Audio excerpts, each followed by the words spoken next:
Olá, aqui é a Ju. Eu vim falar hoje, fazer um vídeo especificamente para o livro A Bolsa Amarela da Lígia Bojunga, que foi um hit de sucesso, não só para as pessoas que, enfim, querem ler, como todo mundo quis ler, todo mundo quis ter vídeo sobre, especificamente sobre a Bolsa Amarela, e também as pessoas que já leram, tanto agora como na infância, todas se manifestaram e disseram o quanto esse livro é incrível. Então, para aqueles que leram há muito tempo, leiam de novo. Eu espero que esse vídeo incentive vocês a lê-lo de novo, porque é maravilhoso. Antes de falar sobre a Bolsa Amarela, eu vou falar duas coisinhas. Uma é que eu voltei a trabalhar por causa do acidente. Eu tô ótima, muito obrigada por todo o carinho de vocês em relação ao acidente da perna. Foi só um estiramento muscular, tá tudo bem. E eu já tô serelepe de novo. Então eu voltei a trabalhar, minha caixa postal fica perto do trabalho, e eu abri minha caixa postal só hoje. E tinha duas coisas muito incríveis. Uma delas é um livro da Dani Cano, da Bibliotecária Leitora, e ela mandou o livrinho dela, que é a coisa mais fofa do mundo, Causos de Ônibus e outros acontecimentos. E eu amei, Dani, muito obrigada, muito. Eu amei receber esse livro, ela botou uma dedicatória muito fofa. E, nossa, foi a primeira coisa que eu recebi na vida, assim, sabe, na caixa postal. Então, muito obrigada, viu? Um beijo. E eu vou ler assim que eu terminar o terror, pode deixar. E eu recebi uma carta e 2 envelopes de um rapaz chamado Rafael Barizan, de São Paulo, e eu fiquei muito encantada. Rafael, eu queria te agradecer muito, eu amei. Ele me mandou uma carta explicando o porquê de uma escolha de um livro e uma carta falando sobre ele mesmo, sobre as leituras que marcaram ele, sobre as leituras que marcaram agora e no passado, e fatos sobre ele, porque ele já sabe os fatos sobre mim porque viu o vídeo. E ele mandou 2 livros que eu, assim, achei maravilhosos e eu tô louca pra ler. Rafa, muito obrigada mesmo, eu fiquei muito feliz, e eu vou te responder a cartinha com outra cartinha, tá bom? Falando, enfim, comentando o que você me perguntou e o que você falou lá. Então, um livro que marcou muito a vida dele foi o Carl Sagan, que foi O Mundo Assombrado pelos Demônios, e é um livro que fala sobre a questão da ciência, da ética da ciência no mundo, e como os fundamentalismos podem prejudicar, enfim, todo tipo de relação humana. Carl Sagan, tô doida pra ler, eu não tinha. Muito obrigada, Rafa. E eu também não tinha esse outro que você mandou, Porque Gritamos Golpe, e eu quero muito ler depois que eu vi o vídeo da Carolzinha, e muita gente que leu, então tô muito animada. Eu não tenho como te agradecer, além de te enviar a cartinha e alguma outra coisa, que eu não vou dizer o que é. Muito obrigada mesmo, viu? Agora, o outro anúncio é que eu estou lendo os livros de terror já, e eu tô quase terminando do Joe Hill, e sim, ele é filho do Stephen King, e eu, na verdade, tinha isso, assim, em algum lugar da minha cabeça, mas eu fiquei com tanto medo de falar uma besteira, assim, que eu falei, gente, será que eu confio nessa minha cabeça que tem tanta informação? E aí todo mundo veio falar, então eu sabia, mas eu tinha esquecido, e, pô, super obrigada vocês terem falado isso, realmente, assim, eu fico muito chocada, porque foi o livro, por que eu comecei a lê-lo primeiro? Porque foi o livro que teve menos aceitação, assim, as pessoas meio que falaram, não curti muito essa escolha que você fez e tal. Então, como todo mundo falou mais ou menos mal, eu resolvi começar por ele, porque parece que ele é o mais fraquinho, né? E eu fico muito triste, porque assim, né, ele é filho do Stephen King, porém, gente, quem é filho do Stephen King e resolve escrever livros de terror? Ele tinha que escrever assim, pô, escreve poesia, sabe? Escreve qualquer outra coisa diametralmente oposta ao terror. Porque deve ser muito desesperador, né, assim, porque você tem um pai que não só escreve bons livros de terror, como vários outros livros, como também escreve muito, assim. Então, assim, eu jamais faria uma coisa dessas, que eu ficaria a vida inteira fazendo outra coisa da vida que não escrever livros de terror. Mas fiquei sem bateria, então não repare.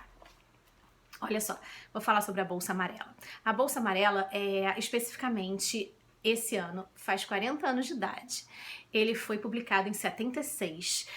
A Lígia Bojunga é uma escritora gaúcha, e esse livro foi publicado no auge da ditadura militar brasileira, e num período muito complicado, sabe, para escritores, intelectuais, artistas, e as pessoas, obviamente, usavam também outros meios para se expressar, para falar sobre a liberdade, para falar sobre toda a forma de cercear a liberdade, como é que você tem problemas quando o seu pensamento não pode ser expressado. Então, assim, vamos lá. A Bolsa Amarela, qual é a sinopse da Bolsa Amarela básica? A Raquel, ela é uma menina, filha já, ela é tipo a que a gente chama de criança, uma criança temporão, né, assim. Ela veio de uma família que já tem irmãos mais velhos, muito mais velhos que ela, pelo menos 10 anos, eu acho a diferença dela para o outro irmão. E ela ela é de uma família, então, que já tá meio que desacostumada a ter aquele processo da criança, né, da criança mais nova. E essa família, ela não acha que essa família a entende, e pelo que a gente lê, realmente a família tem uma dificuldade, acha ela aquela engraçadinha, fofinha, e fica rindo dela, mas não leva a sério, né, as coisas que ela, enfim, esse mundo dela, assim, por mais que seja um mundo de fantasia da criança, assim, as pessoas têm que levar a sério, assim, no sentido, assim, sabe, não ficar tratando ela, enfim, rindo da cara dela quando ela começa a falar aquelas coisas que ela pensa. Então, na realidade, ela tem 3 vontades, e essas vontades, ela tá em conflito com a família e com ela mesma, porque ela quer esconder essas vontades, porque ela acha que essas vontades de alguma forma atrapalham a sua vida. E as 3 vontades são, ela tem uma vontade de ser menina, uma vontade de crescer e a vontade de ser escritora, tá? Que é a vontade que ela descobre por último. Então, dentro dessas vontades e dentro dessa repressão que ela, na verdade, a maior repressão é que ela tem com ela mesma em relação a essas vontades, ela então se passa toda essa história, né? E aí tem outros personagens que vão aparecer. O que acontece? Essa família dela tem uma tia rica que compra um monte de coisa, né? E em dado momento isso acontecia muito, na verdade, acontecia muito mais antigamente, assim, que eu acho que às vezes as pessoas doavam, né, talvez pra parte da família que não tinha a condição que elas tinham, que é o caso da tia Brunilda. Então ela dava um monte de roupa, um monte de coisa. Todo mundo avançava nas coisas e nunca sobrava nada pra ela, porque ela era muito pequenininha, nunca cabia nada pra ela, nunca cabia nada nela e tudo mais. E aí nessa chegada das coisas da tia Brunilda, chegou uma bolsa amarela que ninguém quis. Era uma bolsa amarela meio tosca, segundo, enfim, ninguém deu bola, e quem pegou foi a Raquel. E a Raquel viu aí uma oportunidade nessa bolsa amarela de esconder essas vontades. E o mais interessante é que eu vou tentar dar o mínimo de spoiler possível, tá? Fazer uma análise mais geral. Mas, quando ela esconde essas vontades dentro da bolsa, ela, na verdade, obviamente, está reprimindo os desejos que ela tem.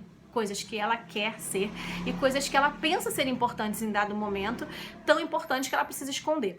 Isso daí, esse inconsciente da Raquel, quanto mais ela chega perto dessa vontade que ela prende tanto que parece que vai explodir, e isso reflete então no peso da bolsa, porque ela coloca dentro da bolsa, essa bolsa fica muito pesada com essas vontades, e conforme ela vai meio que se aproximando de cada conflito, a bolsa então vai ficando difícil de carregar.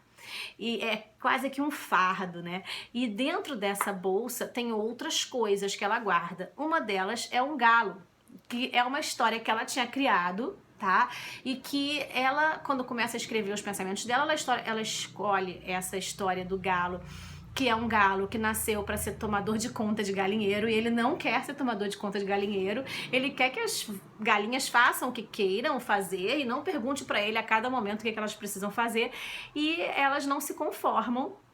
E ele foge do galinheiro e quer se esconder dentro da bolsa da Raquel. E a Raquel, na verdade, não quer, porque vai ficar muito pesada. Ela deixa, então, o rei, que na verdade o nome dele era Rei, e ele vira Afonso, porque ele quer ter um próprio nome.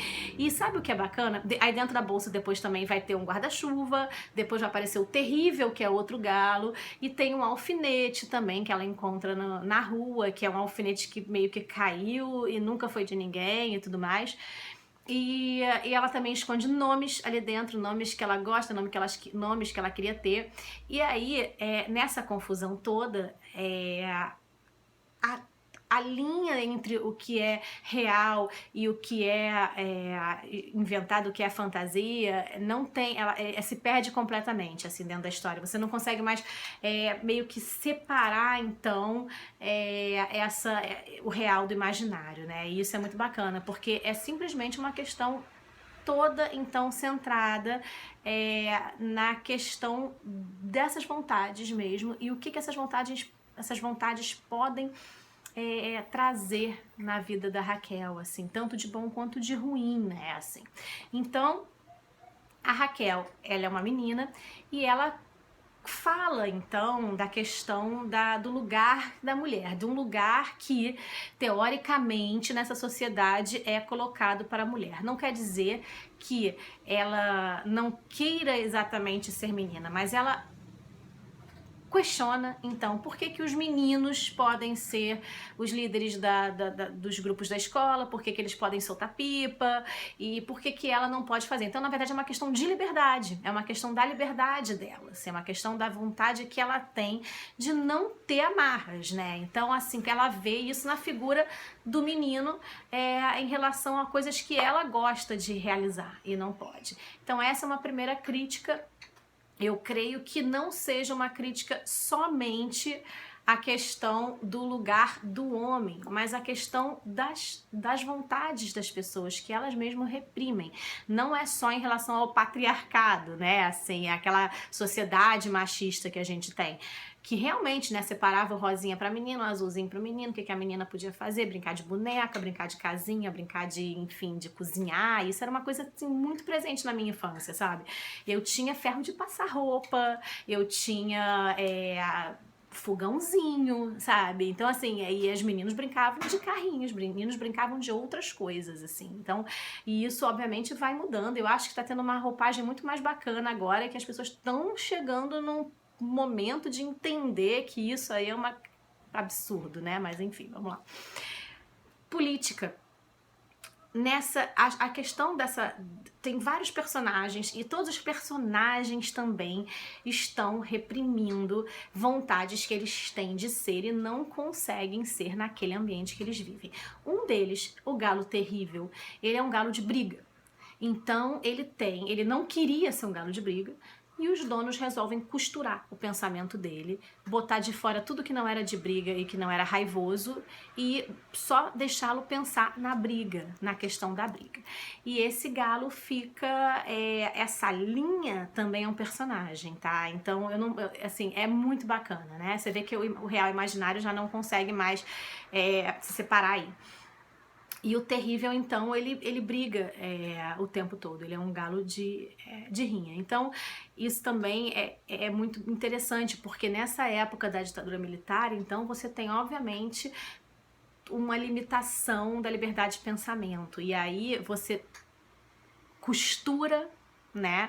Você costura dentro da censura algo que você não quer que as pessoas pensem, falem, digam, cantem, produzam. Então eu acho que todo esse momento dessa referência do cerceamento das liberdades individuais é colocada no livro o tempo todo. Por isso que eu digo que não só em questão da mulher, não só na questão da mulher, é uma questão também de pensamento, de liberdade, de posicionamento, e como a sociedade, no caso da família, coloca assim, né, também certas imposições os irmãos, né, fazem certas imposições a Raquel, e através disso, então, a gente consegue ver que ela também faz uma crítica à sociedade da época na ditadura militar. Então, isso é muito brilhante. E a questão do inconsciente da Raquel é que ela começa a perceber que nem tudo também que ela pensava que era muito importante é tão importante assim. Então, quando ela começa a amadurecer essa ideia, ela começa a ficar mais leve, né? Então ela amadurece que certas coisas não necessariamente ela precisa esconder, mas também não necessariamente ela precisa daquilo, né? E isso é muito legal. Eu não vou dar especificamente o que é para não dar spoiler, mas o que acontece? Aqueles desejos reprimidos dela, alguns são importantes, e esses alguns importantes ela vai entender que vai estourar para fora, vai chegar, ela não vai conseguir mais reprimir isso. Alguns ficam, outros precisam ser liberados, assim, porque automaticamente você vai ver que eles não são tão importantes assim. Então, ela tem uma questão aqui da crítica ao lugar da mulher, da sociedade repressora da ditadura militar e também da própria repressão que as pessoas têm com elas mesmas, e que isso não vai funcionar depois de um dado momento. Você vai estourar, a bolsa vai estourar, o fecho não vai conseguir segurar as suas vontades. Então isso é muito bacana, é uma lição desse livro. A lição é exatamente você ter a noção da sua própria liberdade e que você talvez possa ser o seu pior torturador e seu pior repressor quando você reprime as suas vontades principais. Não deixem de ler A Bolsa Amarela. Eu espero que vocês tenham gostado. Qualquer coisa, comenta. Muitos beijos.